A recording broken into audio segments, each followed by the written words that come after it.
Great, we're at the 5 o'clock mark, so I suggest that we begin. Good day, everyone, and a very warm welcome to Elsevier's webinar on remote learning in the context of nursing education. I hope everyone is keeping well and staying safe. My name is Wei Jiang, and I'm the Regional Director for Southeast Asia for Elsevier's Health Solutions business. I'll be serving as the moderator for today. In a matter of months, COVID-19 has upended all the norms of our daily lives, leaving absolutely no sector untouched. Nursing education has not been an exception.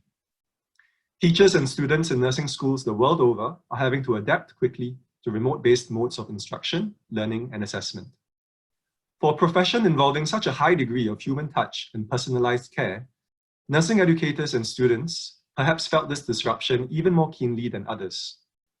Our webinar today aims to provide a forum for nursing educators and practitioners to share best practices and exchange views on their experiences transitioning to a remote learning setting amid the coronavirus. To shed light on this topic, specifically from the Australian context, I'm extremely delighted to introduce our distinguished guest speaker, CEO of the Australian College of Nursing, Adjunct Professor Kylie Ward. Kylie's illustrious career spans almost 3 decades and has seen her hold executive positions in the largest health services in New South Wales and Victoria.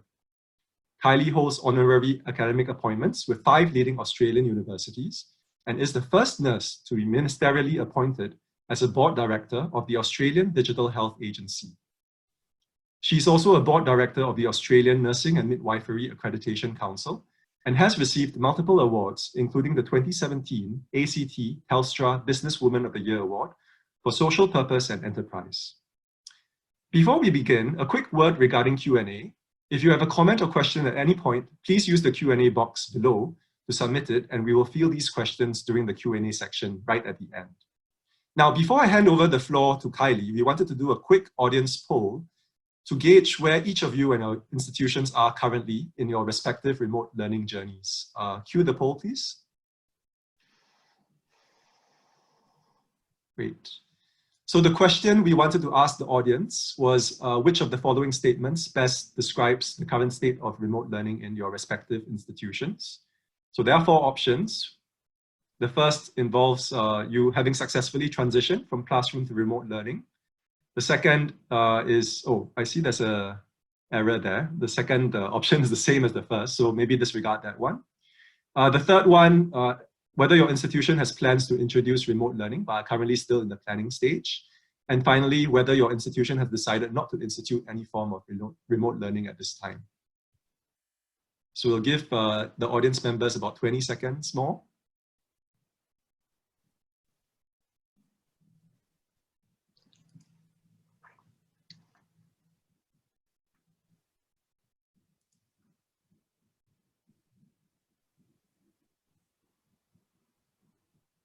Okay, we are up to 55% of the participant list.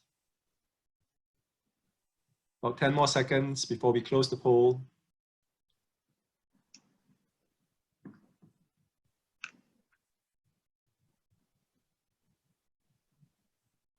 Okay, Jade, can we close the poll and show the results?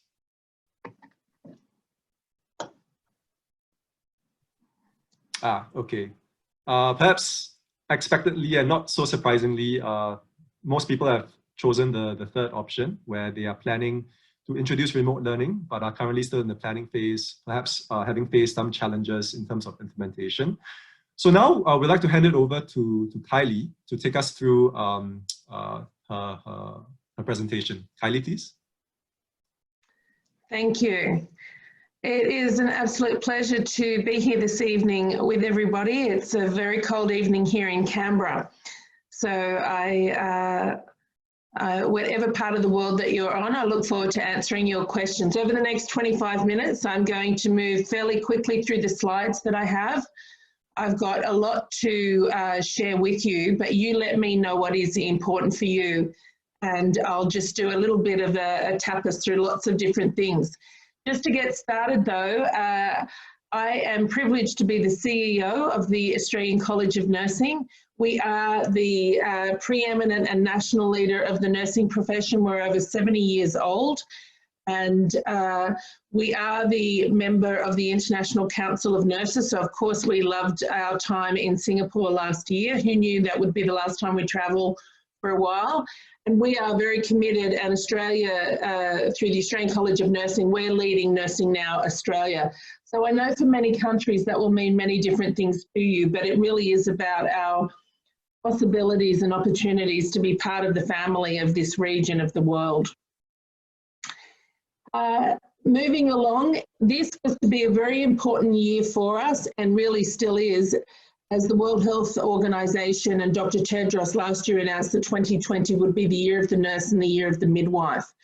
And we had very big plans and celebrations, as you can see by our advertising, but the year took a very different turn.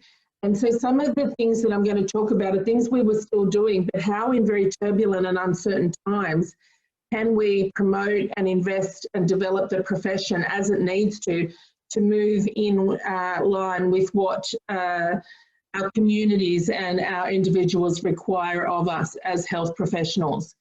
The Australian College of Nursing is a college in its own right. Since about 2004, we've graduated almost 90,000 students, all postgraduate. So we do lots and lots of different things. We have graduate certificates for registered nurses, advanced diplomas. The bridging and re-entry program I want to talk a little bit more about, because that is where our international students come and do a course with us to get registered in Australia.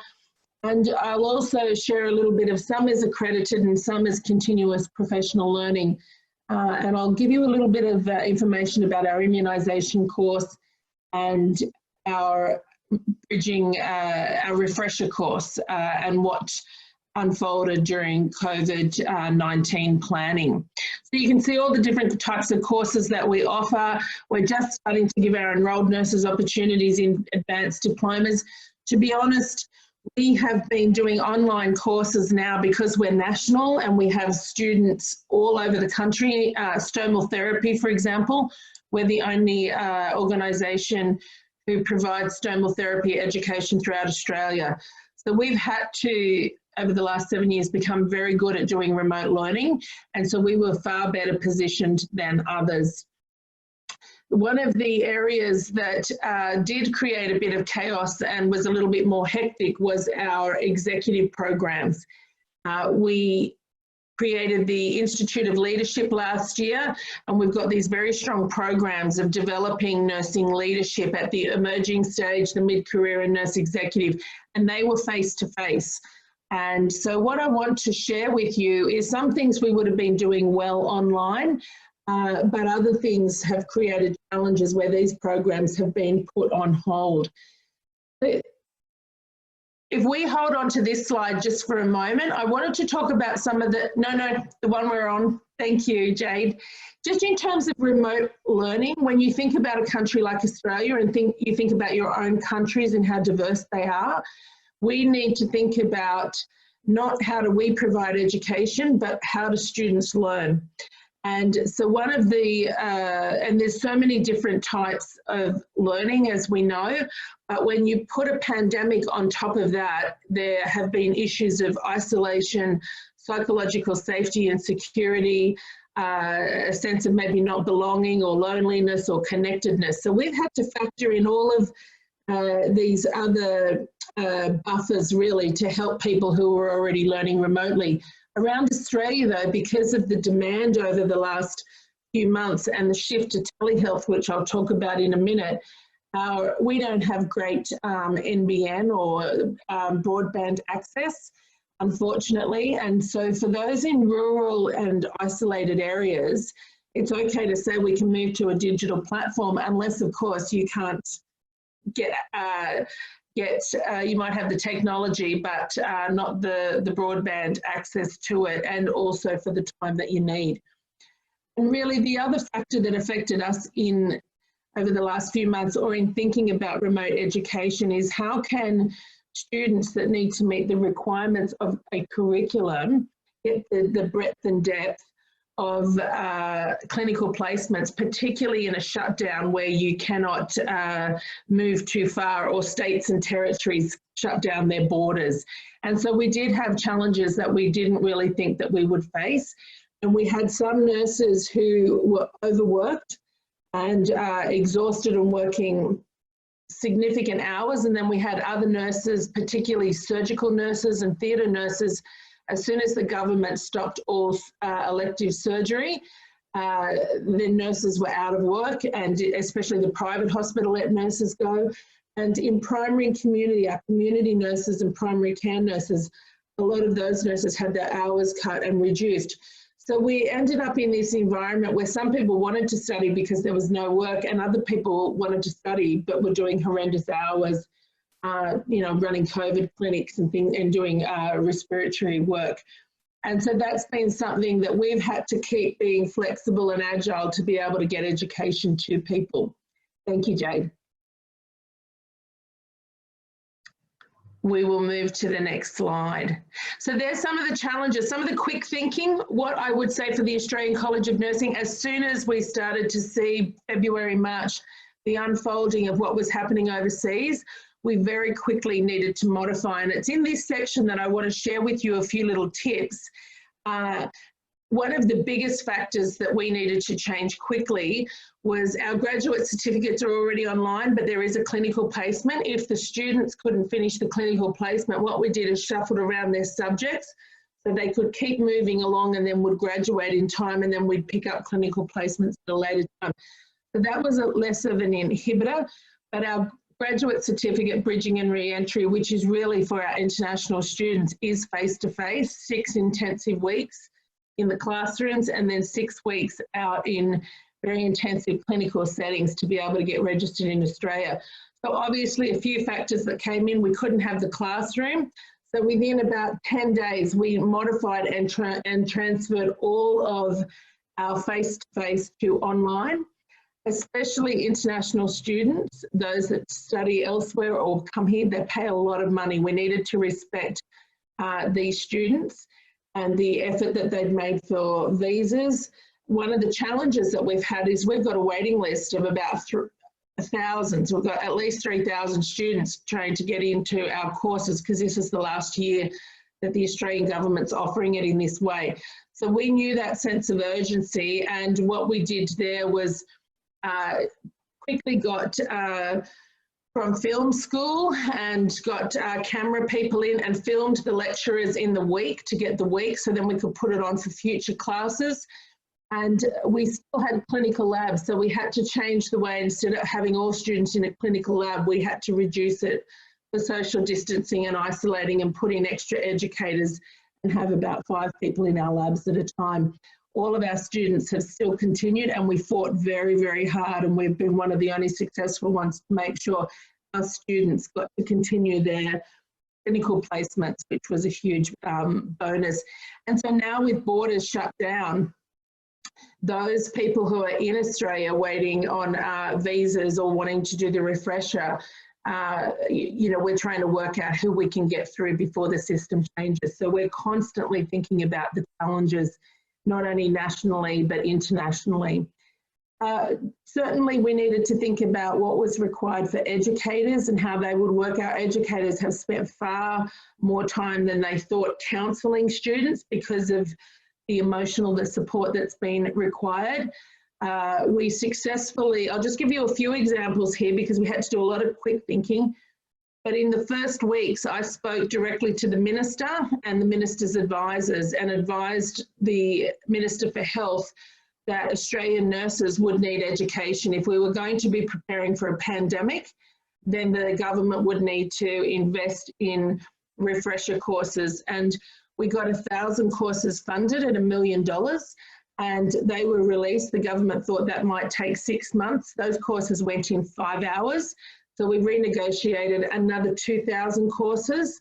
And so the government spent $2.5 million giving 3,000 nurses the opportunity to refresh as long as they had recency of practice. And again, those next 2,000 courses went before the day was out, and we had thousands on the waiting list. So the government very quickly saw that nurses were prepared to educate and get in and help when the country's at risk, instead of shying away or wanting to we're all scared, but instead of wanting to pull back, nurses were hungry for education. And so the college funded $500,000 worth of scholarships of education as well, just to make sure that if people were sitting at home, they were refreshing on 9 modules around updating professional practice. And I can answer any questions later. That's probably enough on that, but it showed you how quickly nurses were ready to step in and step up and do their civic duty. And why is that important? Because I assured the government nurses would be here to protect the country and to serve. And then we used that with the media. And I had many opportunities to speak directly to the Minister and the Prime Minister and keep promoting nursing. And so we were probably getting, over the course of a week or so, phenomenal amounts of nurses in the media, and Australia has never had that kind of history before. So we'll move to the next slide. And if there's anything I'm saying that you want to know more, please keep it for the questions. Definitely in the world has never prepared, no economist has been prepared for a health disaster. So there's been economic modelling for wars and certainly cybersecurity, but we really didn't know how to prepare or what the cost would be from economists around a health disaster. And so that bunkering in and not being able to connect, we'd never imagined churches closing and communities closing. And so the impact on nursing studies was quite profound. For the college, as the leader of the college itself, I very quickly negotiated with all jurisdictions to make sure that our students, postgraduate, got to remain. And we needed to put out, we did our role as the college, providing education, and then I also wear the hat of being the leader of the profession in Australia. And so a huge issue came up about clinical placement availability. Some facilities got scared for our students and all students and then said they couldn't come. So I had extra staff calling around. We managed to get all of our students placed, but that was intensive work of staff negotiating, and it relied on our reputation and the relationships that we had, particularly in Sydney because of the ships that came in and unloaded passengers. One area in North Sydney got scared and stopped all clinical placements. So doctors, nursing students, allied health professionals, where the universities use those hospitals, were completely thrown. And it has meant that some students won't be able to graduate. And then priority was given to third-year students. And then the aged care facilities went into shutdown. So one of the challenges we had was that they would take our students, but not our educators or clinical facilitators. And so we had to decide, does the RN in that area know enough to assess a student? And so that was very challenging, as was online learning, because then when everybody's at home, the people trying to study, you know, their families all around and they're getting interrupted. So the pattern of study got interrupted. The other challenge that I found, because I'm a board director of the Australian Nursing and Midwifery Accreditation Council, was that midwifery students and some nursing students were having troubles meeting the requirements of their curriculum because consumers didn't want any more professionals around them than need be. So birthing women, this was probably the most that I heard, birthing women didn't want a student in the room. They only wanted the midwife or the obstetrician, but nobody else. And so the fear in the community of not having a rich environment, people very quickly didn't see the value of students. And so nationally, we went very strong and hard and advocated and negotiated with the governments that students must remain. And for the most part, that occurred. Some were still limited, but students are now working out, and we also modified the requirements so that they would still have a chance of completing. But the graduate programs that the hospitals offer on completion have all pretty much frozen, or it's been very hard now to get jobs. So it has this flow-on effect. If they've graduated, where are the jobs? And so the Australian College of Nursing is developing an online transition to practice program and working out how we can have a complete transition in that first year from university to a registered nurse working in an online capacity. And that'll be developed and released November this year. Next slide, please. And I hope I'm going okay for time. We have about 25 nurse educators to oversee all of our graduate certificates and curriculum, and then we have about 200 to 300 clinical facilitators in all of the hospitals and clinical settings, and then tutors and markers. And it's been a very different impact in different ways. The educators needed to be really innovative in the way that they delivered their education. So where they were used to face-to-face, then very quickly everybody went online. But it wasn't okay just to translate the content online. And so all of our educators had to innovate and look at the challenges. And it was really required almost daily or every few days understanding. And where they got to was that the best outcome for students, because the philosophy needs to be not what we're teaching, but how are nurses as students learning. And the best philosophy seemed to be, rather than just translating content into an electronic or a digital platform, was to create small groups and breakout groups, and so that there was more interaction and engagement to keep it a meaningful learning experience. Because simulation, as soon as the universities closed down, there was no simulation.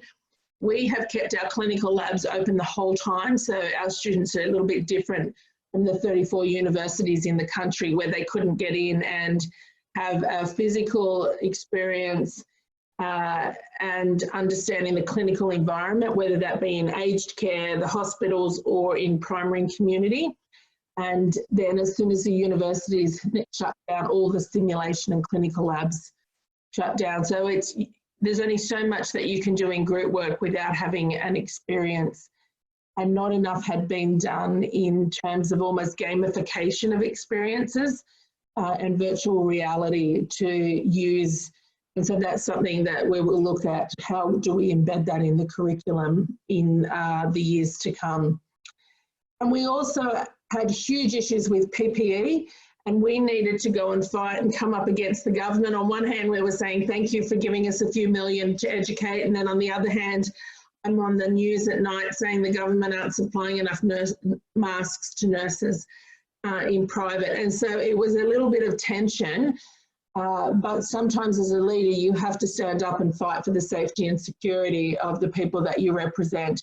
And so if you were a nurse in a hospital or working with a doctor, you were able to get access to equipment. But if you worked in primary care or in private or not near a doctor, you didn't get access. So we really fought around the injustice and the social disadvantage and equity, particularly because most of the nursing care is hands-on, and nurses are most likely to need to be very close and interactive in our care. So a lot of the work that our doctors could do could have a digital platform, but nurses still needed to be able to be tactile and be close and within distance and not keep the 1.5 meter rule. So it really was very, quite a lot of tensions and contrasts during this time. And it was really important. You could see people giving so much of themselves caring for the students. So we needed to care for our educators. And some clinical facilitators weren't allowed in facilities, some didn't want to go in. We knew that the risk was if any one of our staff or students contracted COVID-19, that would be damage to reputation. So we needed to have so many systems in place and tracking and reporting and providing extra equipment and PPE that we were sourcing. Some people were on eBay to get masks, or it got a little bit crazy for a while, which I'm sure it has been in all other countries. Thank you, Jade. Next slide. I'm sorry if I'm talking fast, I've got a lot to say.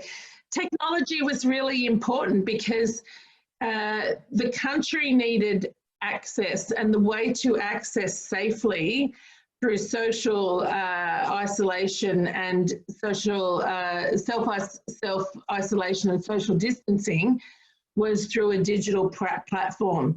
And one of the things that we did was heavily promote the role of nursing informaticians and of chief nursing informatics officers and their leadership in all clinical settings. But in fact, our funding model really disadvantaged nurses because they didn't have access to direct funding. So GPs in the primary care, the local general practice doctor, if he could sit at home and do all of his or her appointments by Skype, then where they would normally be in the clinic and the nurse would do a care plan and there'd be a disciplinary team looking, that wasn't required. And so nurses got reduced hours and got forgotten about very quickly. So what we needed to do was make sure that we fought for the right for nurses to have access to funding and to challenge primary care in particular about the modelling of care and what was going to be missed out in terms of the comprehensive care assessments and the relationships that are established and the ongoing care, and how quickly a patient's or a person's well-being would deteriorate with their mental health, their wound management, their diabetes, their chronic and complex diseases when nurses were pulled away. That has been really challenging, and some nurses are still struggling from that. And actually, so are some doctors. Their businesses went very quickly. They lost a lot of business very quickly in some areas. I want to talk to you here about immunisation. We have been advocating and promoting and educating nurses to be immunisers and to concentrate on adult vaccination for many years. And what we did, I had a call from a CEO who said, I need, what can you do to help me? And even though there's no vaccine for COVID-19, it's been the best promotion of vaccination. And we would normally, well, she looks a bit dark. She's not very well lit. Look, it doesn't look like good lighting to you, does it? Can anyone hear that? So we would have about 100 students a month, and what we did, and every month we would start on a new date, and it'd be a 10-week immunisation course going slowly through stages. And what we said was that we needed to change the way that we educated. And I put a couple of educators in a room for a couple of weeks, and I said, take all of the requirements that we put in out of this course and let a nurse choose to do it at their own pace and let them pace through, whether it takes 20 weeks or 3. So it ended up being that a nurse could do this over 3 weeks. And we, in that second month, in the first month, we tripled on our numbers. And last month, instead of having about 100 nurses do that course, we have had over 900. And it has been phenomenal. Again, we've been able to say to the government that nurses want to be immunisers. They want to getting ready for flu in aged care facilities. And if all around the country we can have nurses immunising, that is a huge contribution to universal health care, population health and planning. And I would advocate for every country that the nurses need to be doing the immunisations. And anything that we can do to help with any information about how you can do a course that meets the needs of nurses. And then we had our tutors and markers, and one of the best decisions I made was just to put resources in a room and get them to just change all of the curriculum. And it was very challenging for the nurses because they liked their structure, our educators, but they moved very quickly. The most important thing when we were looking at the benefits for consumers around telehealth, we fought for telehealth. We wanted nurses and nurse practitioners to have access to funding, item numbers. We wanted to take away limitations about how often a nurse could go and do an assessment and a care plan, and whether that be over the phone. And we didn't want for nursing to be paid per item, because if you have to do an ECG or if you have to do a wound, what we wanted was time-based funding and values-based funding, so that what we said was even if a nurse gives a vaccination, he or she has to wait 15 minutes for any reaction. So in 15 minutes, a nurse can check wounds, check diabetes, do levels. So there was actually we put proposals to the government, and some of them we got through and some of them we're going to keep fighting for. And we went to the media with our proposals as well, just to put a bit of extra pressure on the government. And that was around nurses having that kind of access, because nurses are best placed to use the digital platform. And what we are going to do, we were going to do this year, and we're going to keep doing it, is we're going to look at the standardisation of nursing and midwifery terminology. We'll look at SNOMED and ICMP aren't quite enough, but we want to get a standardised coding so that we can actually measure and monitor the value of the nursing contribution to care. Next slide. And you'll see there that I said that really strong media influence was very important. It is the year of the nurse and the year of the midwife. And if you go back to that slide, you'll see that, if we can just go back one more slide, Jade, you'll see that I've said here using policy power and influence. If anybody on here is in a position of power and influence, then it's very important that now is the time to use it for the profession, because we'll get very busy delivering our care. And what we needed to think was, how can we position nursing to be seen as absolutely relevant and essential to every government body, to every decision maker. So whilst we were preparing and educating the workforce to deliver the care, and we knew that there's 25 million Australians, we increased funding from, we have about 475 ventilated beds. The government got it to 2,000. If they said that there was 2,000 ventilators required, that would take 10,000 nurses. They then were planning to have 6,000 ventilated beds, which meant that 30,000 nurses would be required, because we put in models. We created an expert advisory group and did workforce modelling for the government. And so 30,000 nurses would be required to monitor those 6,000 ventilated beds. Then you've probably got about 100,000 beds in hospitals and maybe 100,000 in aged care facilities. But we kept doing all of our planning on weekends and evenings and nights, saying that there's 25 million in the population. If COVID-19 is like Italy and maybe South Korea or America or other countries, that it could be 60% of our population affected. So we needed to have the education and the support. Those 30,000 nurses that would be pulled into intensive care would come from the wards. And then how would we get the nurses from the community? But in fact, 24.5 million people in our population would be at home or in the community. So we started to put in strategies of end-of-life care. We had teams looking at how we would help people die, who would get to die, how we would care for people in the communities, where would the workforce come from? We didn't have enough nurses in Australia now. Would we be pulling people that had left nursing for a while, or would they be immunosuppressed or compromised? So all of our workforce planning meant an enormous requirement for what type of education would a workforce need, and how would we get people preventing hospital admissions, or who would you choose to get one of those 6,000 ventilators when you've got a population of 25 million, and particularly our Aboriginal and Torres Strait Islander people have worse health outcomes. So our nation's first people needed even more protection in the modelling of care. And so the way that I say this in our job as nurses and humanitarians is to always care for people, but we do need to understand how to be politically influential, how to use our power, and who do we need to influence to get what we want, and not what we want as nurses for ourselves, but to be able to provide the care. Because what happened for us, where doctors used to fly in and out of remote areas and all the planes stopped, it was the nurse left to provide all the care, but was left a little bit isolated. So we're seeing this as an opportunity to influence nurses working to their full scope of practice. So Jade, I'll get you to move forward. So one of the things we did was absolutely use the media. We got all of our infection control nurse experts, and we started posting them on social media. We kept hearing the doctors on the TV, and we said, oh no, the community needs to hear from nurse experts. I know all these photos of me, but I worked with the minister. I was on the phone to the minister and said, we need to be doing media a couple of times throughout this, so that, and the government understood the power of nurses.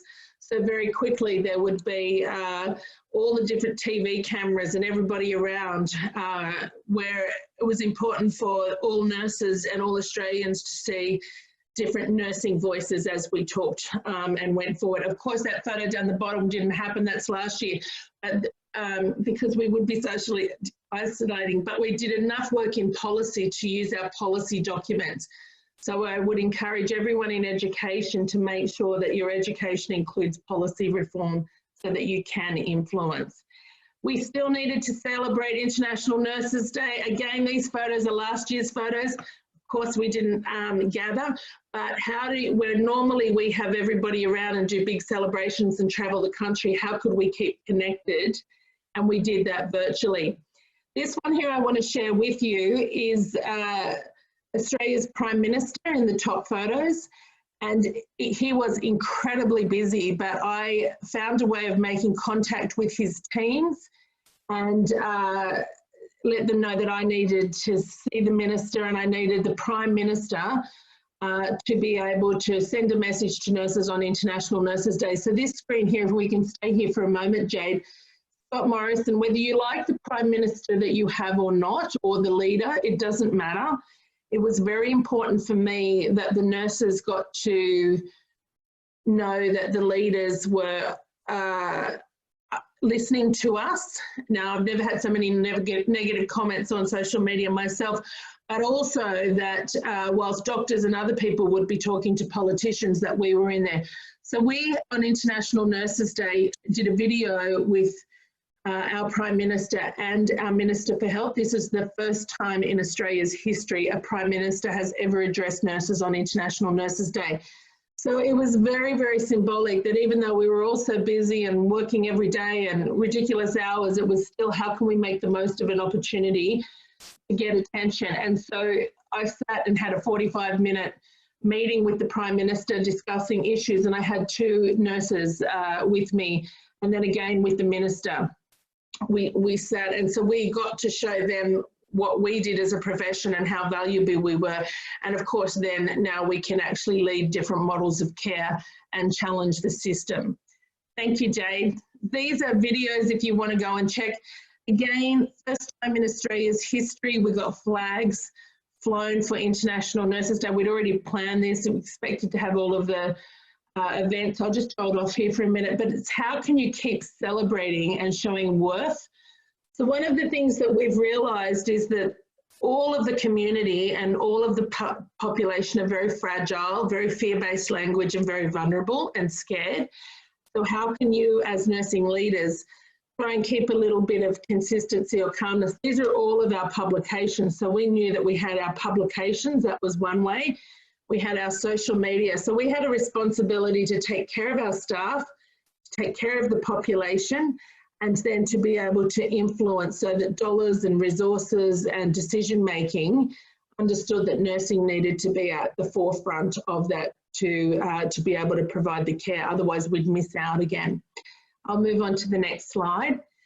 I want to tell you a little bit about Nurse Strong. We started this group a couple of years ago in an effort for nurses. It's a closed Facebook page. I invite all of you to get onto Facebook, find it and join it. You're all welcome. And one of the avenues that I used was through Nurse Strong, and we actually doubled our numbers, probably nearly tripled. We got somebody to donate free online yoga classes. We did a lot of giveaways. And if you get onto Nurse Strong, you'll see the heart and the soul of nurses. They talk to each other. Someone's had a bad day, someone's had a good day. So we needed to create environments where nurses could look after each other and they debrief and a place to be scared or be strong or to share. So we hit the media hard, we hit the politicians, but we're carers first and foremost, and it was how could we care for each other. And so Nurse Strong became very, very important for our membership and the gratitude that we've got through using this as one of our platforms. And in the next slide, what we then decided to do was put packages out. So Kazi on the left is a nurse that just posts, and we've sent almost 200 care packages out randomly to nurses all over Australia, and they post, just reminding them they're loved, they're important, what they do matters. And it's been really, it's a closed group. It's not about politics. It's not about bringing anyone down. It's about lifting each other up. So if you think that you would benefit from that, please do. And through our membership, one night a week, we also put on a safety forum to look at the wellbeing of nurses, and every week that gets booked up. It's free and it's for our members, and some of our leading members, empathy experts, actually run that, and we do that all over the country, and we've had hundreds and hundreds of people, and some keep coming back to attend that. I think we're getting close to the end, but the most important thing that I want to say is education is the key at every door. And so whilst we have formal education, but we need to educate governments, we need to educate communities, and we need to educate ourselves that we all, on an informal basis, of how do we look after each other and be able to keep giving in any way possible. So that's, I think, me in a pretty rushed nutshell. Great. Thanks so much, Kylie. Great, powerful message to end on. Really wide-ranging presentation, covering a lot of powerful examples and very, very salient points. For me, I think the takeaway were that I loved how you effectively brought out the tensions and contrasts, as you put it, in terms of the differentiated experiences impacting the different segments of nurses and nursing students or educators. And also the final point about how effective response involves going beyond the school itself to drive active advocacy. What you mentioned, policy, power, and influence. And policy beyond politics, right? It's not so much about your political leanings, but securing support from key decision makers, key stakeholders at the federal or the state level. So I really, really appreciated that message. At this point, I'd like to use the remaining time to open it up for questions. And I am seeing a lot of questions in our Q&A box already. Maybe we'll start us off with a question on the assessment piece, since I see a lot of queries around that. So Kylie, we have a gentleman from Indonesia. His question is, how can we make sure that learning outcomes can be achieved optimally via remote learning in terms of the cognitive or effective and psychomotor aspects of their nursing competency? How do we measure this effectively? And are there assessment tools that we can use and deploy to measure that assessment? I think that this can be applied whether people are in the classroom or remotely. It goes back to the principles. There won't be one size fits all student, and it really needs to be around the assessment, but being able to give a few different options or tools for the delivery of education. And then to be able to assess the reflection of practice and the ability to critically think. So there are many tools out there and many methodologies to assess that. But I would always say that we could be standing next to each other in a clinical setting and have a different experience because of what we bring in life experience. So we need to be very clear on what the learning objectives are. We're very clear on what we expect as a student and what we expect in our learning environment. Of course, it doesn't always work out like that and people don't have the experience they need, but to make that as clear as possible so we can all bring what we need to create that to happen. And I completely and strongly advocate for clinical supervision. And as part of that, we have very significant mentoring processes in place, and in the college we have career coaching, because we always should be talking to somebody who's a little bit more ahead than us, just to help us work through, to hold us accountable. What was your part in the outcome that you got, and what can you do to make a difference, and then what can we do from a systems approach? Very clear learning outcomes using different methodologies and tools, but paraphrasing and reflecting, see if people can actually tell you what they've achieved, is sometimes, I think, even more important than competency-based assessment, although there's a role for that as well. Great, thank you for your response, Kylie. Another practical question here from a nursing educator in the Philippines.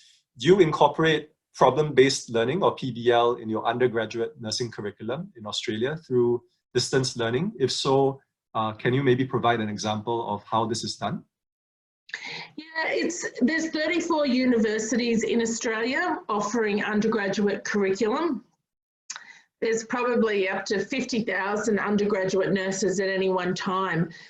And every university needs to meet requirements, but then they have the opportunity to have a little bit of flexibility around that. So then, you know, example, aged care, but however many hours or experience. So it is the point of difference between universities in terms of how they approach their philosophy of teaching and the model of teaching. And so there will be some learning bases, and then it is how that is applied in the university setting. I'm just trying to be really broad across Australia. Some universities have brilliant simulation centres and labs, and others don't quite have that infrastructure. But because there's online learning, that does remain somewhat of a challenge unless you can get into if I think of Swinburne University, for example, in Victoria, it's almost like a theatre style of everybody's in the room while there's a simulation. And another, James Cook University, it's a smaller enclosed setting.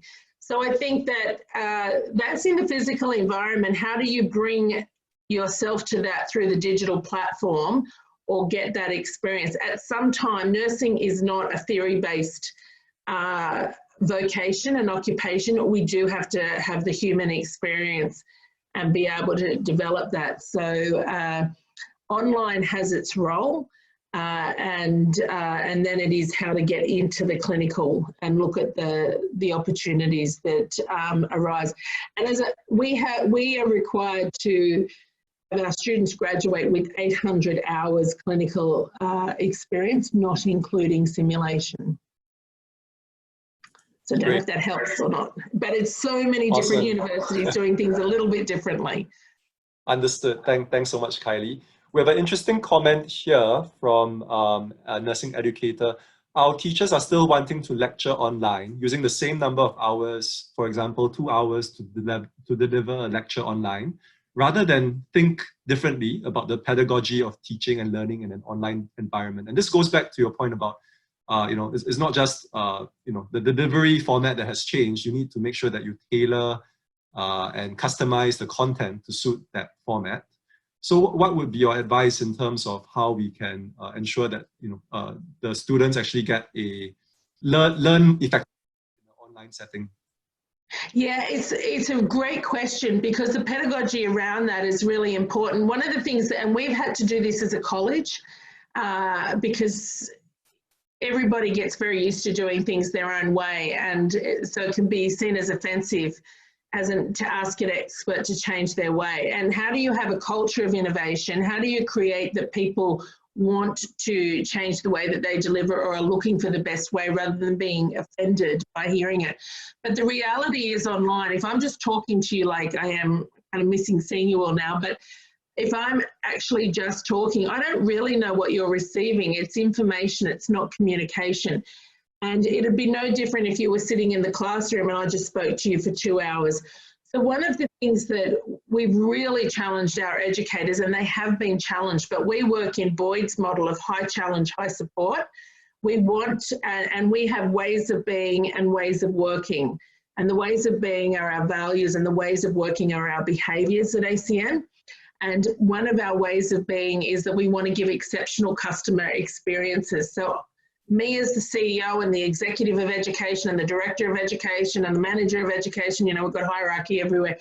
I very much drive a values-based leadership approach. So everybody that I talk to, or that in our language, and it has taken years and we've had resistance, is how are we giving an exceptional customer experience?